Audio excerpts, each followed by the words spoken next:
काफी सारे सवाल हो गए नसीम साहब, मैं जरा जवाब लेता हूं। जी जमाल साहब, एक दफा हो जाए तो क्वेश्चन नंबर 1 दोबारा हो सकता है या नहीं हो सकता? पहली बात है अभी इस पे रिसर्च चल रही है। अच्छा, इसको अभी कोई ये कह सकता है कि हो सकता है या नहीं हो सकता। अच्छा ठीक है, इस पे रिसर्च चल रही है, तो इसका ये जवाब है। ठीक है। दूसरा सवाल कि क्या वो किसी दूसरे बंदे को इन्फेक्ट कर सकता है, वो जो अगर एक दफा हुआ हो? नहीं, उसमें अभी तक जो रिसर्च हुई है जिसमें एंटीबॉडी आ गई, तो इसका मतलब है कि वो एक तो इम्यून हो गया और उसका पीसीआर नेगेटिव हो जाता है, तभी एंटीबॉडी आती है। एंटीबॉडीज कितने से बाद एक अंदाजा ये है कि एंटीबॉडीज तो वैसे कहते हैं कि शुरू में एक आईजीएम एंटीबॉडी आती है जो 5वें 6ठे दिन शुरू हो जाती है और 14 दिन पे खत्म हो जाती है।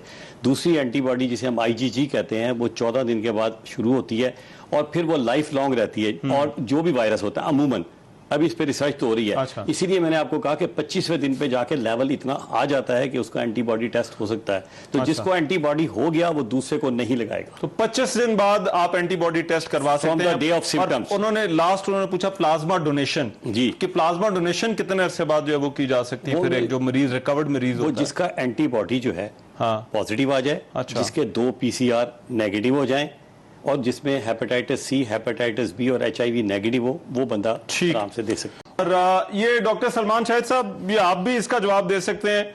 उन्होंने पूछा है कि करेंसी नोट्स जो हैं, ये क्या वायरस मुंतकिल होने का इनसे भी जो है वो खतरा होता है? ये इमरान साहब का सवाल है, स्क्रीन पे जो है वो दिखा भी दें।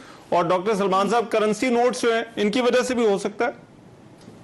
Thank you very much for your time कि आपने मुझे यहाँ पे टाइम दिया। पहले तो मैं बता दूं कि देखिए 80 to 85% of the infections mild to moderate infections होते हैं, जिसमें कई दफा ऐसा होगा कि पेशेंट को कोई सिम्टम भी ना हो लेकिन वो वायरस को कैरी कर रहा हो। सीडीसी में, अमेरिका में और यूके में हमने जो स्ट्रैटेजी अडॉप्ट की है और पिछले 3-4 महीने में हमने चीजें जो लर्न की हैं, उसमें हमने टाइम और सिम्टम बेस्ड स्ट्रैटेजी को फॉलो किया है, टेस्टिंग को फॉलो नहीं किया। क्योंकि उसकी वजह ये होती है कि पीसीआर टेस्ट अगर आप करवाते हैं तो पीसीआर टेस्ट कई मामलों में पॉजिटिव आता है और फिर जब आप उसको चाहते हैं कि आपके सिम्टम ठीक हो गए, आप नेगेटिव की तरफ जाते हैं, तो उसमें नेगेटिव होने में तकरीबन 4 से 8 हफ्ते तक लग सकते हैं और पेशेंट एंजाइटी और स्ट्रेस में रहता है। तो इसलिए अगर आपको माइल्ड सिम्टम्स हैं तो यहाँ पे रिकमेंडेशन है कि आपको ऐसे टेस्ट नहीं कराना चाहिए अंटिल आपका डॉक्टर स्पेसिफिकली आपको बोले। यूके में, यूएस में जो भी मेथड्स ऐसे हैं जिस तरह से करेंसी नोट है, तो उसमें यस पॉसिबिलिटी है, बहुत तेजी से फैलता है। तो यहाँ पे तो कॉन्टेक्टलेस को प्रमोट किया जा रहा है, चीजें डिजिटल की जा रही हैं। जो डिलीवरी घर पे होती है वो बाहर लोग छोड़ के चले जाते हैं और घर पे लाने से पहले, अंदर लेके आने से पहले आप उसको डिसइंफेक्ट करते हैं और फिर उसको लेकर आते हैं। तो अभी पिछले 1 हफ्ते में हमारे यहाँ पे तकरीबन 30 के करीब डॉक्टर्स हैं जो कि उन्होंने हमने पाकिस्तान में कंसल्टेशन और 800 14 दिन एक स्टैंडर्ड पीरियड है। जी, मैं साथ की बात को एंडोर्स करूंगा। मैं क्विकली आपको रिसर्च बेस्ड बात बता दूं। कोरिया में एक्चुअली रिसर्च हुई थी जिसमें उन्होंने 108 पेशेंट्स के कल्चर किए थे 8 डे आफ्टर पीसीआर पॉजिटिव, जिसमें उन्होंने ये नोट किया कि इस वायरस ने उस कल्चर में ग्रो नहीं किया। तो उनका ये जानना था और उनका बेसिकली दावा ये था कि जैसे जैसे दिन गुजरते हैं इस वायरस की इन्फेक्टिविटी कम होती जाती है और दोबारा टेस्ट कराने का फायदा नहीं है। अगर आपने 14 दिन पूरे कर लिए हैं और आप एसिम्प्टोमेटिक रहे हैं तो फिर आप क्वारंटीन अपना खत्म कर सकते हैं, सेल्फ आइसोलेशन खत्म कर सकते हैं।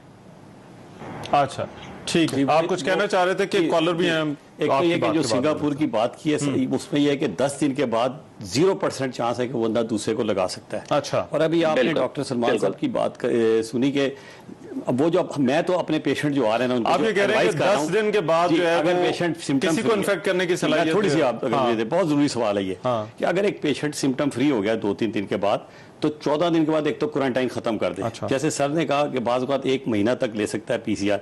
आइडियली यही है कि 25-26 दिन में जाके वो एंटीबॉडी टेस्ट करा ले। अच्छा, जो काफी चांस है, एक तो सस्ता टेस्ट है और जल्दी हो जाएगा और इम्यूनिटी को पता चल